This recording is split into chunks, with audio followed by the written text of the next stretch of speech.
All right, strange happening video. Oh, I'm looking at it. It's like I am so pale. I've been out in the sun in so long, staying inside, taking care of my father-in-law a lot. So it's like, ugh. But strange happening. Not the strange kind of person I am anyway, right? Feeling emotions from other people that I get close to, and well, I've gotten close to Ralph, my father-in-law. Can't help it. He's here all the time in the house, living with us. So yeah, I've gotten close to him physically and just knowing him as a person. So up until about yesterday, there have been times. First time it happened was feeling this depression, hopelessness kind of feeling, and it was like a giant blanket just dragging me down, like a wet blanket. If you're in the water and somebody throws a wet blanket over you, and that wet blanket is just dragging you down into the water. That's what it was feeling like. And I told my wife then, she goes, it might be her dad. So then I kind of opened up and looked, and yeah, it was her dad. This depression, really depression feeling. And the odd thing I found out about it was worse at night. It didn't happen all the time, just randomly, but it was worse. Happened more often while he was asleep. And I found that to be odd. I just found that to be odd. I know part of it is being embarrassed about everything that's going on because he can't really tend to himself now. And that's a lot of embarrassment things. And I think he finally realized it in the last few days that it doesn't bother me. The physical stuff doesn't bother me at all because I see people as who they really are. I don't see them as the physical body. I see, God, this can sound arrogant. I see past it to the real person, the true person.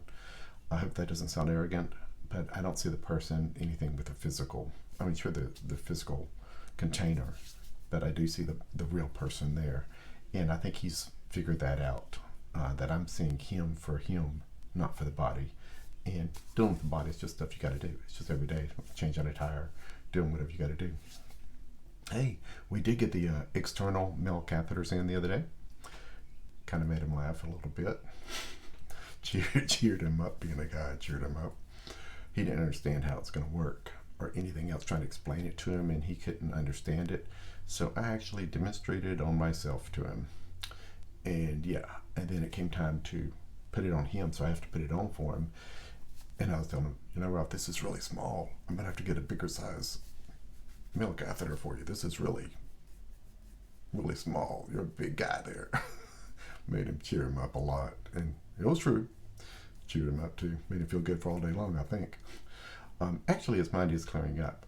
We found out that a lot of his problem that happened recently, why he went downhill so bad, is the doctor put him on a new medication. It was side effects from the medication. The doctor removed one and lowered another, and his mind's come back a bit. He's still not able to walk with the walker. So we're pushing him around and helping him get up out of the chairs and things like that. So, but still, his mind is cleared up enough to where he actually used the phone this morning and called his friend, or answered the phone when his friend called him. He wouldn't do that before. Didn't want to see people, didn't want to talk to friends or anybody. This is the first time he's actually talked to a friend since he went into the hospital. And it's been weeks and weeks and weeks and weeks. So I think that's progress. Anyway, the emotional part, I think hopefully will be getting better. Now that I think Ralph understands that it's okay, that we're both learning, and even mentioned it last night going to bed. Last night was the first night he wore the catheter, and it worked great all night long. Perfect. They're disposable, don't wear them every 24 hours kind of thing. So not a problem. Bought 100 of them. I actually bought some larger ones for him.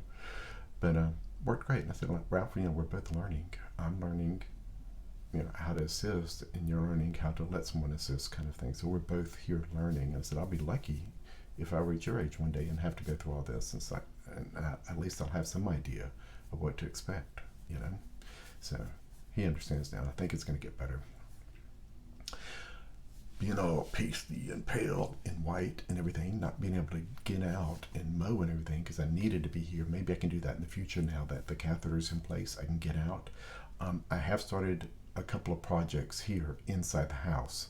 One of them we had planned and actually started before Ralph moved in with us, and I haven't put it out here.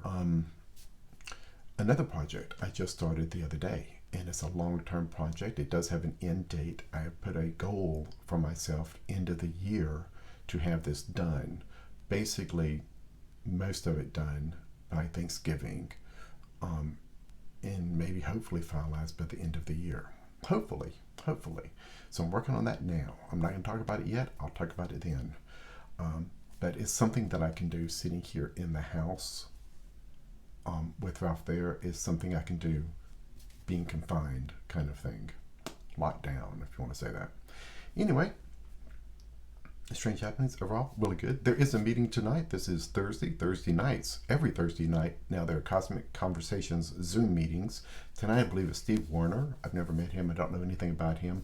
I will put a link below to the wishalliance.org's website detailing who he is, the speaker for tonight. If you're interested in joining up, go to the www.wishalliance.org's website. You can look under the events tab, and I believe there's a button you can click, a contact button, where you can fill in some information, ask to be part of the email list, so you get the invitation to join the Zoom meeting. It's got the Zoom login information, any passwords, all that, the dates and all that kind of stuff. So you get automatically notices if you're interested in this sort of thing. But I'll put links below to the speaker for tonight. My mentorship is going great. I still love it.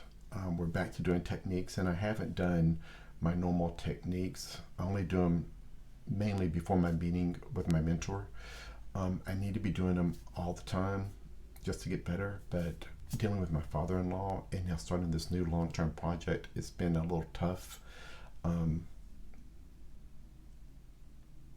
still kind of do it just throughout my day, but not with the technical detail that needs to be done. It's kind of a mental thing, but I'm not doing the technical detail while I'm alone, really alone. I like to be in nature, feeling all my surroundings when I'm doing this kind of thing, everything around me. And that's another strange happening thing I think I have never talked about. I've never talked about here, so I'll talk about it now. When I'm with people, I guess it's this way with everybody, it's just normal. Like, maybe it's just normal, but when I'm with people, even in a house, I can feel them over there, and it's them, their presence here at me, coming at me. So for me to really concentrate and stuff, the house needs to be empty. I need to be out in the field. I need to be away from people, because if I'm around people, even if they're in another room, it's like they're standing right beside me, just right here. They're right here, I guess in my head or something, but their presence is right here, and it's hard to get rid of that. So I do like to be away from people a lot. That's why I like the Pink House and being down there a lot, because I am away from people. I'm able to get away, far enough away, to I don't have their presence just in your personal space. In my personal space. Oh well, good. I'm antisocial, I guess. Anyway, that's about it. Just a quick update. I hadn't done anything in a while because I've been learning how to be a caregiver.